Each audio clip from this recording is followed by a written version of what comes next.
What's going on, fan? Unfortunately, Cosmogs fans are like, this is fandom basic. Actually, our week number 4 battle versus, week 4 battle in the IBL season 5 versus Jacob as always. One of our best friends in this community, if not our best friend in the community, and you guys already know this is going to be an epic showdown, the battle of the undefeated, so to speak. One of us will come out as the only undefeated team left in the league. So this is a pretty hype match, and on top of that, this is going to be a crazy match for us because of just the matchup each of us has. Like, I would say that neither of us has a good matchup, and there's a reason I say that, because each of us has just the right stuff to really throw each other off. Like, our teams are not easy to deal with. Like, his team is ridiculously threatening, and my team is just quirky enough to make it hard for him to build as well. So, without much further ado, if you guys did not see the team builder, I implore you to go check it out. It was much more in depth than I can go here. But let's take a quick gander. First off, we have our especially defensive pilot swine with enough attack investment to kill Mega Gardevoir, max HP Mega Gardevoir with Earthquake into Ice Shard, as well as be able to one-shot to be able to two-shot a Nidoqueen without being to be killed by it. But I am running Oblivious rather than Thick Fat, so as far as he knows, I could be Thick Fat, and the Nidoqueen could really just be kind of walled. Next up, we have Starbreaker Hydreigon with a physically defensive Hydreigon to counter that Alola Marowak over there that is stopping my Kling Klang, and you'll see what I mean in a minute. Running enough speed to outspeed Modest Nidoqueen, I believe. Actually, yes, we're running enough speed to outspeed Nidoqueen outright or something like that. I can't remember. But max physical defense, rest in HP. Taunt, Roost, Dark Pulse, Dragon Pulse. We're running a Draco plate because it might throw off some calcs that he's got going on there. And because Dragon Pulse will hit things like Snorlax and Liepard harder, and anything else harder too, to be honest, except for that Alola Marowak over there. But that's still going to get 2-hit killed by Dark Pulse anyway.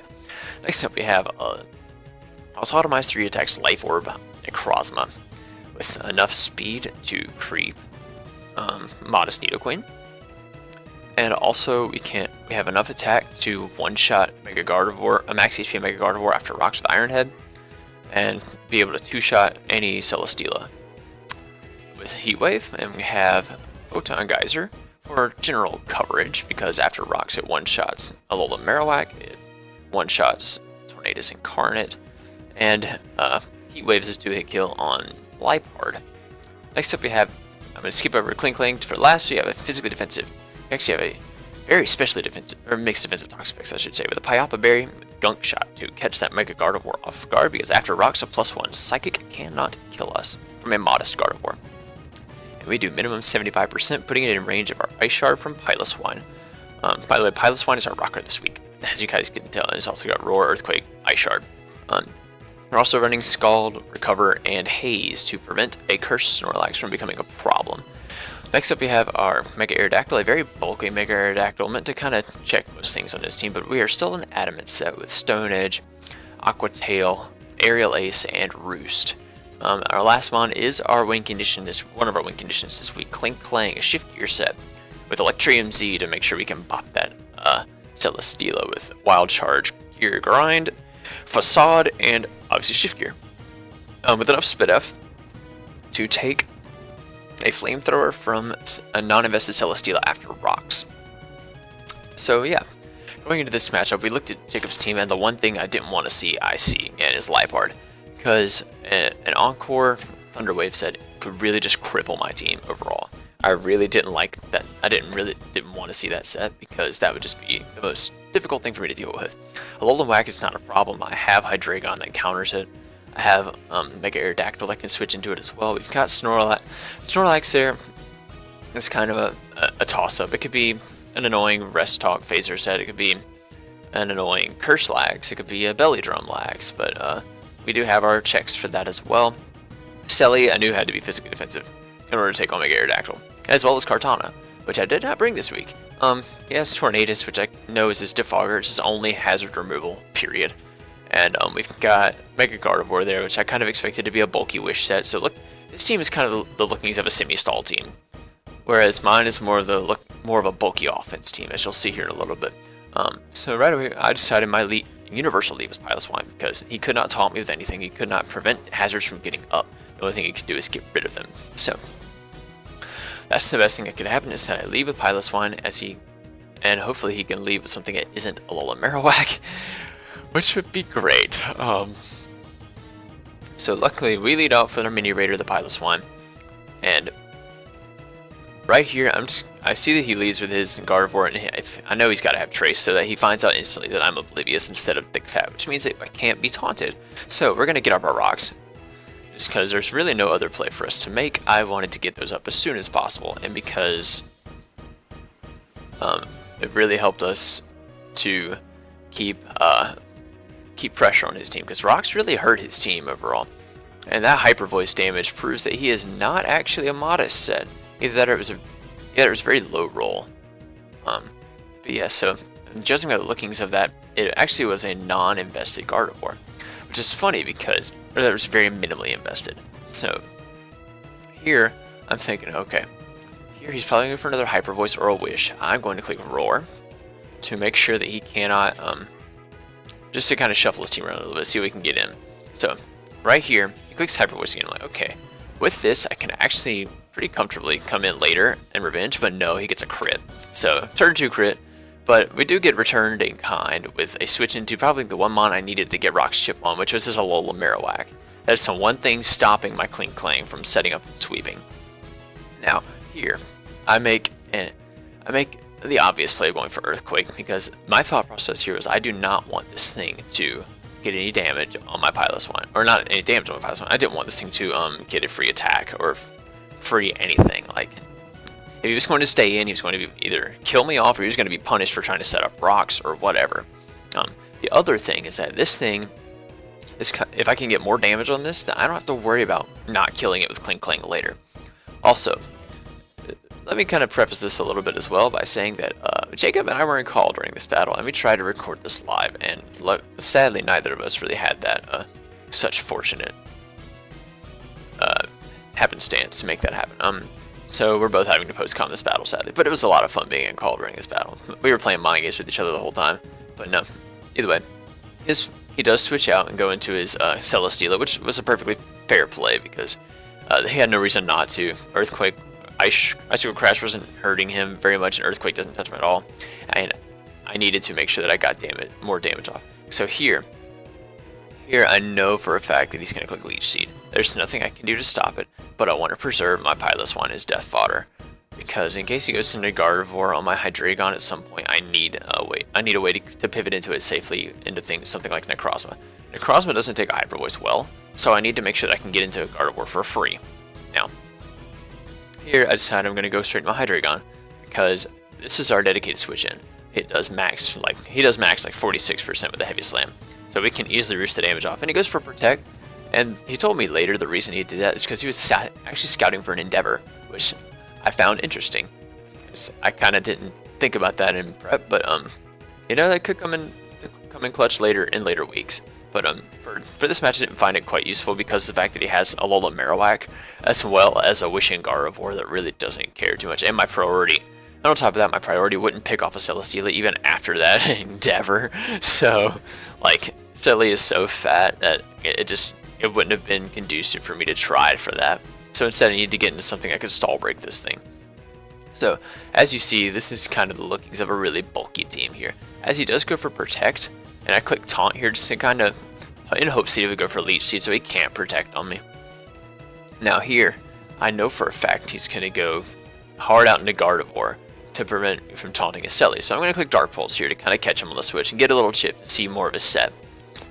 And he does go into Gardevoir here, which is great because we get Rock Chip on this thing, and we get a Dark Pulse off on this thing. Now, the good news about this is it is now in range of my Toxic Pact.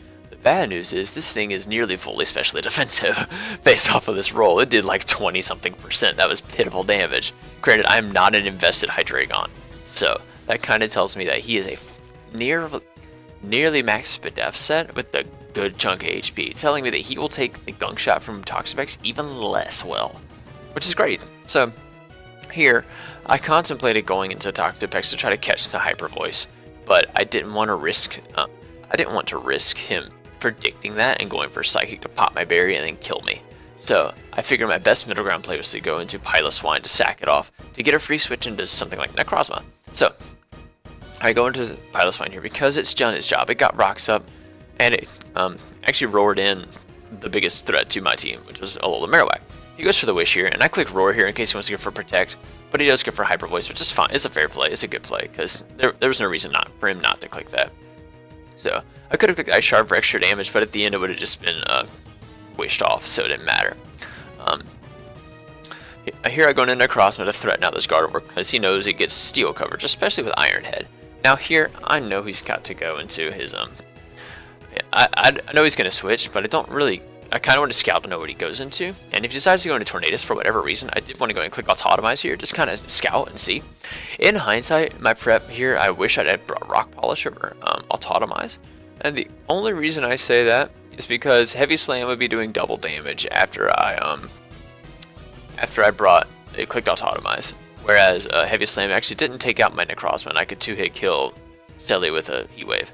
Anyway, so that's prep to think about later. Anyway, so we're going to go now straight for the Autotomize as he switches out, because he's kind of forced to scout our set, and I'm forced to scout his. And I figured Lax was a decent switcher, so I kind of wanted to see what his switch in would be to me. So I clicked Autotomize just to see. Now here, I'm kind of scouting out this Snorlax's set, because the instant I see leftovers, I breathe a huge sigh of relief, because I was afraid this thing would be either Super Berry with Belly Drum / Curse, or this thing could be like, I don't know what it could be, but I didn't, or it could have been Assault Vest to really try to beat down my Necrozma. Those were two sets that the biggest one I was really afraid of was a Belly Drum set, because, or not even that, but not even Curse Lax, a Belly Drum set would have been horrifying. But if he had a lot of speed investment, he could have outsped my Toxapex that could normally haze him, and it would have been a bad time. So, thankfully, we do see that he's a leftover set, meaning that he's a lot less threatening now. So we can switch out. We're going to go into our Hydreigon here to kind of see what he wants to do. And it turns out he's got Whirlwind. So that kind of tells me that he is not a setup set, which is great, because that means he's not a threat to my team. He's just a nuisance. So he Whirlwinds us out into Clean Clang, which on the one hand wasn't a bad pull in, but I didn't want this thing out so early because it's my win condition. I wanted it to take as little damage as possible. So we're going to actually double out again, because I don't know whether I think he's trying to prevent setup here, so I do double out into my Toxapex to see if I can get, because that's the one thing I don't want Whirlwinded in, because that's a free defog for his Tornadus. So he does click Whirlwind here, as I am sent out into probably the best thing possible in my Aerodactyl.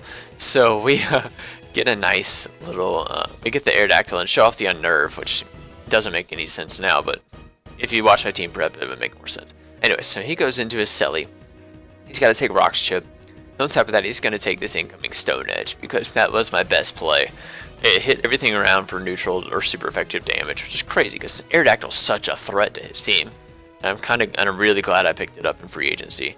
So we click Stone Edge here, and we do a hefty chunk to the Celesteela, but this does confirm he's about 150 something invested in defense, with a relaxed nature, telling me that he is 100% close to the standard spread here.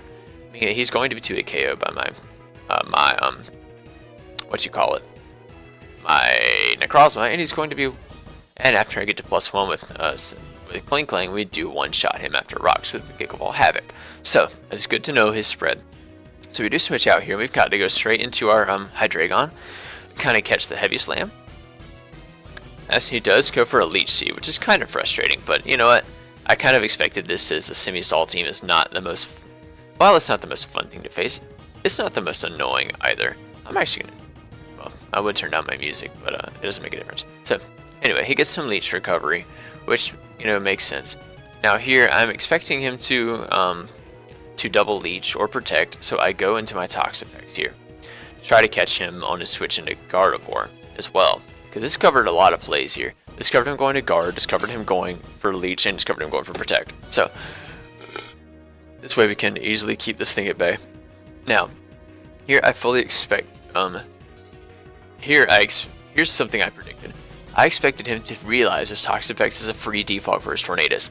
So I made the aggressive double back into Hydreigon to prevent the defog, because defog doesn't work against Prankster defog doesn't work against dark types, which is great. Now, in hindsight, he could have brought a Defiant defog set, which would have been crazy and wild, but here, I know he's not going to defog. He can't defog. Not with this thing in front of him. Now, if he does defog, then he's a man. He's the real. But I don't foresee that happening. So, I go into my Aerodactyl to instantly threaten this thing out in case he wants to set up something like a Bulk Up or even Taunt. I don't know. Like, not even a Taunt, like a Bulk Up or a Tailwind or something like that. But he wouldn't defog. So I knew that was a fast play. And he goes for a U-turn.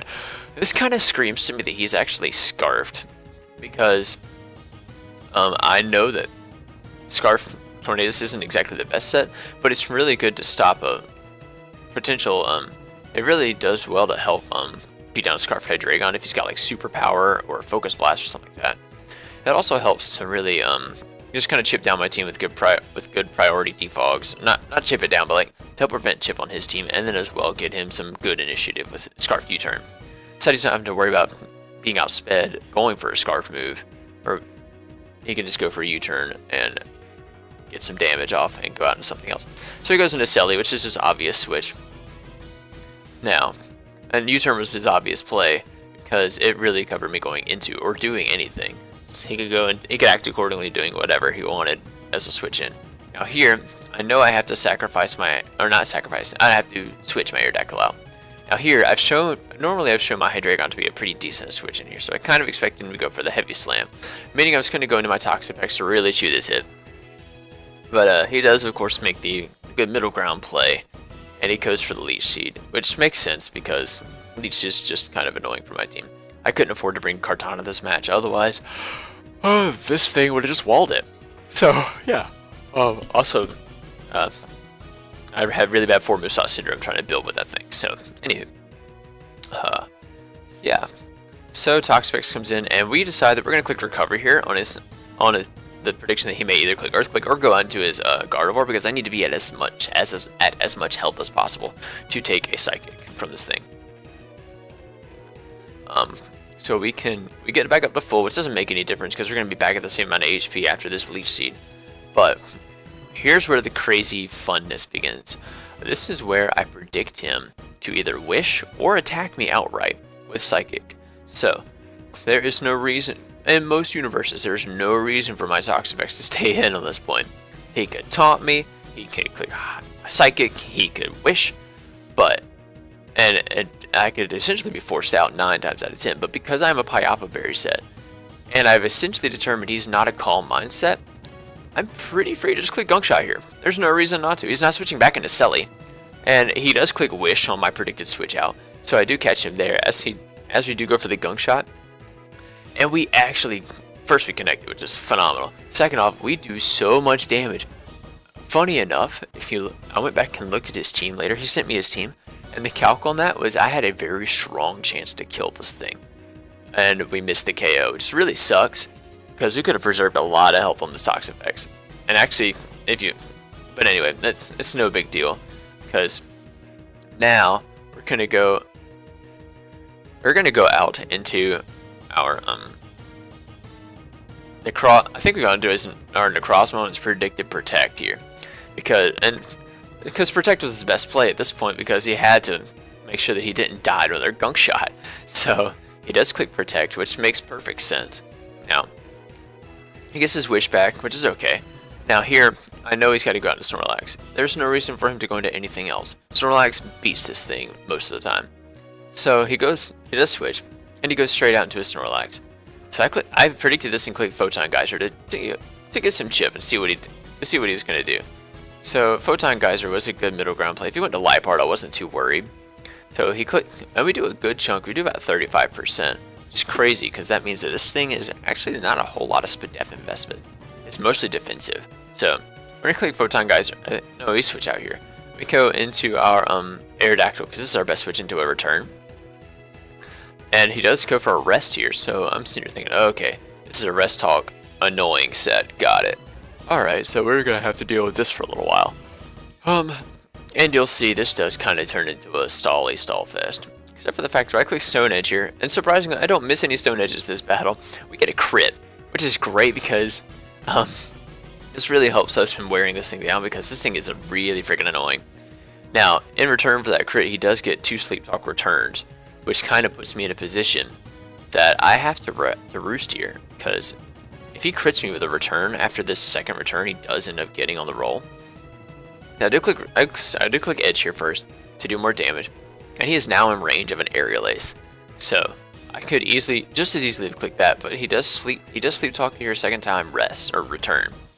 So he puts me in a range where he could actually potentially kill me with a crit. I don't know if he could kill me with a crit, but it'd be really close, and I would be easily revenged by anything on his team, and I didn't want that. So I click Roost here, and of course, you know he's going to click Rest here as he wakes up, which is really frustrating. I could have killed this thing off, but I didn't want to be left in range of Gardevoir. So I wanted to make sure that I could take that thing on with this thing if I so needed to. This thing was one of my other win. This thing is one of my 2 win conditions this week. Just because of its raw speed, I really needed to make sure that I could to keep it as healthy as possible. So we do switch out here, knowing that we're only down to 5 Stone Edges at this point. Go into Hydreigon and try to taunt this thing down so he can't Sleep Talk or Rest anymore. But he does switch out and he goes into his Celesteela, which is great because that was kind of an unintended prediction. It really does catch his Selly, because Selly can't do anything to me. Like, he can Leech Seed me, that's it. So here, he does click Protect, as I do click Dark Pulse. Just because I wanted to get damage on whatever came in. He does Protect, so I'm like, that's alright, it's no big deal. But the biggest thing is that now I click Dark Pulse here. Again, just to see what he does. And he actually stays in. So we're kind of going to scout some damage here. And it turns out he's got some Spidef investment, but he flinches. And I'm like, ugh, that sucks. But in the end, at the end of the day, it doesn't really matter, because he's not going to be taking these hits all. He's going to heal it all back eventually. So we're going to switch back into Keemstar at the Toxic Back. So he clicks Protect to get some more health back, which makes perfect sense. Now here, I know he's going to go for a Leech Seed. He has no reason not to. So I'm going to click Scald here and try to get a burn, because there's no reason not to. Like, I wanted to try to see if I could get a burn here. I don't like fishing for burns because it really doesn't accomplish much. And particularly in this matchup where he's got such fat on his team. And especially when it's only 30% chance. Now here, I can fully expect him to go into his Gardevoir. But he actually does make the... If I recall correctly, he does make a play. Alright, no, I switch out. What do? I think I go back into... I go into Cosmo here as he goes for double Leech. That's what it was. But he misses this Leech Seed, which actually is kind of huge. The reason I say this is because if he had gotten this Leech Seed, it would have been, on top of Life Orb damage, this would have been really annoying for my Necrozma to deal with. And I don't have any Wish support this week, so, or any reliable recovery. So now that I'm thinking about it, I could have easily put Moonlight over Autotomize and been good. That's okay, so for next time, we'll remember. But yeah, so he misses, but it's kind of neither here nor there at this point, because he is forced to switch out. And I'm just going to click Heat Wave just to make sure that I've forced him out proper. Now he does come into Lax here, and I click Heat Wave.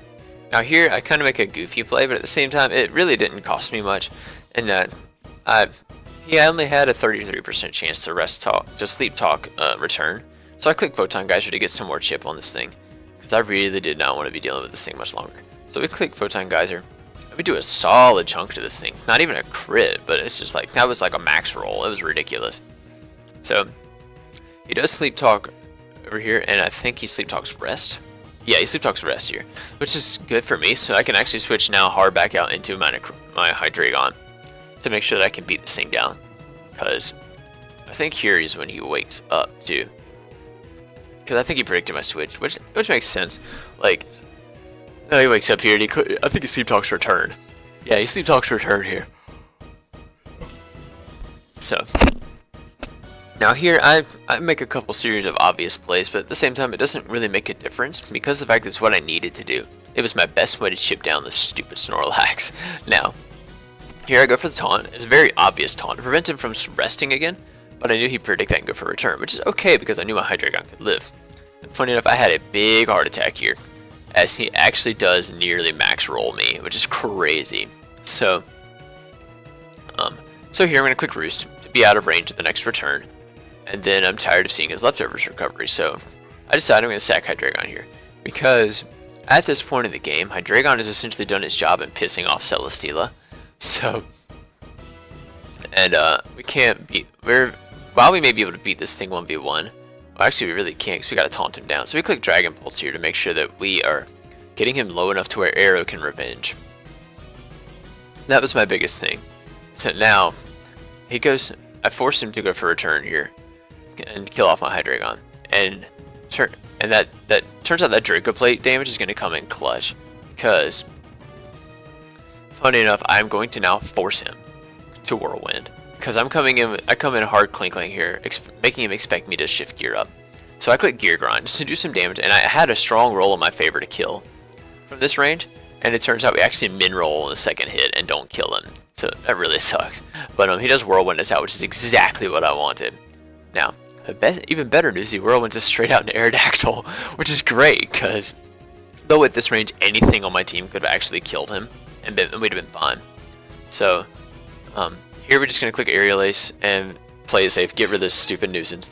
Now here, I know he's got to go to Tornadus. There's nothing I can do to stop his defog, but I've gotten all the chip I want at this point. Here, he goes into Torn, he's down to 51%, and we're going to click Aerial Ace because he's in guaranteed range at this point, and he does defog, which makes sense.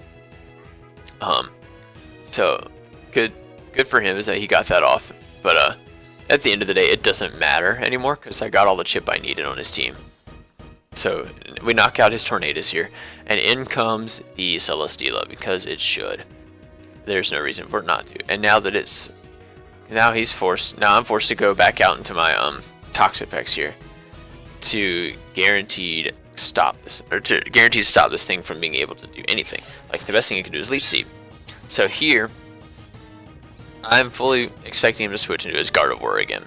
There's no reason for him not to at this point, because I don't have Hydreigon to sit there and stall break this thing. And Gardevoir kind of goes in for the rest of my team at this point. Aside from the fact that I know that at this point he doesn't have Focus Blast, so he's actually kind of stopped by my Klinklang. Also outsped by my Klinklang, spoilers, but he goes into his life part here, so I'm like, okay, we click Recover, and I calc the damage on this thing. And Gunk Shot is actually a 2-hit kill on this thing, so I'm going to prevent this thing from setting up altogether. I'm going to click Gunk Shot twice, because I know he's got Nasty Plot. The way he's been preserving it, the way he brought it in, I knew he had Nasty Plot. So I kind of had to go for this route, and I click Gunk Shot, and thankfully we connect, and we do a chunk of damage to this thing. Toxapex hits kind of hard with Gunk Shot, not gonna lie. But the good news is that even after Leech Seed recovery, this thing is still in range, the guaranteed range to die to Gunk Shot. So he goes for Dark Pulse here, and his only way to beat me is if he flinches me, and thankfully he doesn't. So we click Gunk Shot, and we do connect, which is great. So we land a Gunk Shot, it's down goes Devad, the light part, meaning that we have one less threat to deal with. So our last Pokemon, or our last couple monsters we have to deal with are this Gardevoir. Now here, I made it's not a questionable play, it's the only play I could really make. I had to stay in and click Gunk Shot again, because if he decided he was going to click Wish, it would die. Gardevoir straight up died at this point. It could go into whatever, it wouldn't matter. I could just stall out his Celesteela with a Toxapex, and yeah, that would be that. And Toxapex also kind of could potentially beat his Alola Marowak, but in reality, Aerodactyl beat Marowak every day. Aerodactyl plus Toxapex kind of walled the rest of his team, and Necrozma plus Klinkling cleaned up the game. So, with this, we do click Gunk Shot here, as he does just straight up click Hyper Voice, because he didn't want to pop my berry and somehow have me live, which makes sense, but I wasn't living at 20-something HP. So, he does kill us, which, which is fine, because now we can go into our Necrozma here. And here's the moment of truth. Do we outspeed or not? Because I wanted to know how defensive this thing was. I click Iron Head, and we actually outspeed this thing. He told me that he was only at like 126 speed. That's how the speed set. We were at 129, so we actually crept this thing quite well. Now he's forced to go into his Alola Marowak to attempt to kill me. But Photon Geyser's a guaranteed kill at this point. We're a Life Orb, and this is a special Photon Geyser, not physical. So we do kill off the Alola Marowak here, which is perfect, because now Klinklang just wins the game regardless of what happens. And here was the moment of truth. It's like he goes into his Celesteela, and now he's kind of got to scout how much SPDF he's really got. And here we're just gonna click Heat Wave, see that it's doing a normal damage. So that means that we can essentially beat this thing with the Cosmogs, except that he clicks Leech Seed. So I kind of know he's going to go for some Leech Seed Protect shenanigans. Knowing this, I've got to make sure that I win this game 100%. Selly cannot stall me out. And I wanted to preserve a little differential because I'm that guy. I wanted to be that guy this match. Jacob's my friend, but he knows we've got to play the way we got to play. And so I go into Kling Klang because Kling Klang wins this game. Especially now that he's revealed that he doesn't have... Something has told me he doesn't have Flamethrower. Or actually, he told me in this match he didn't have Flamethrower. I figured Ear Slash would make more sense because it hit more stuff. So I click Wild Charge here to kind of scout to finish out this thing. And I want to see if we could kill it, but we don't. So he does click Leech Seed. And also I wanted to make sure he didn't click Protect. Now here I have to make a couple plays to make sure that I win this game without losing any more mons. So you guys go for Protect. Now here I know for a fact he's got to go for Protect this turn to make sure that we don't pop the Z move on him. So we're going to click Wild Charge straight up here. Just to go into Wild Charge straight into his Protect so that I can guarantee click Wild Charge the next turn and guarantee kill him. I realized as he Wild Charged through Protect into Wild Charge would have still killed him, but I wasn't about to sit there and risk it. So I had to make my best plays possible so I could keep this game mine. And so he clicks Protect. He had to click Double Protect to prevent himself from getting hit by the Z move. But thankfully the 50% chance failed. And we're going to get off our Z move here. And good old Kling Klang is going to get his first kill in his first debut in this season. Hopefully I get to see more of Kling Klang. I love Kling Klang. Kling Klang is done. Kling Klang did wonderful this game. It did exactly what I wanted it to do. It came in, it killed Selly. It essentially it was my win con this week. And it did a very good job at it. I didn't have to click Shift Gear, which is great. So, anyway, really good game, Jacob. I know that if the thing is, as much as I know that you could have invested more speed into your Gardevoir, or you could have potentially invested more speed into your Gardevoir, the thing of it is that I looked at his SPDF investment and he needed that much SPDF to guarantee wall Hydreigon. Because even a Choice Specs Dark Pulse wasn't 2-8 killing his particular set, which was ridiculous. Like, that spread was crazy. But the thing of it was that because of that, you couldn't afford any more. If you'd have taken all of your special attack investment out and put it into speed, you were still 1 point behind Metagrossma. So that's the only thing. But if you had more speed in your Gardevoir, you would have actually probably won the game, or at least it would have been really close. It would have come down to a stall fest essentially. But this is one of my favorite teams I've built, but it's not the best one I could have built for this match because I know we're gonna face again in playoffs. We're in the same conference, and he's 3-1, I'm 4-0, and I'm really happy we got to battle and really happy we won. It was gonna be a tough match regardless. But anyway, so I'm really looking forward to the rest of the season, and we will see Jacob again in playoffs. Thank you guys so much for watching. If you like this video, like it, leave a comment, and go subscribe to Jacob. His link will be in the description below, as well as the other coaches and the IBL channel. And if that's all that's been from me, this has been Fan and Base. We will catch you guys next week as we face Darude Leaf Storm, coach of the San Jose Panquakes, last season's champion. Thank you guys so much. I'll get to you guys next time. Bye-bye.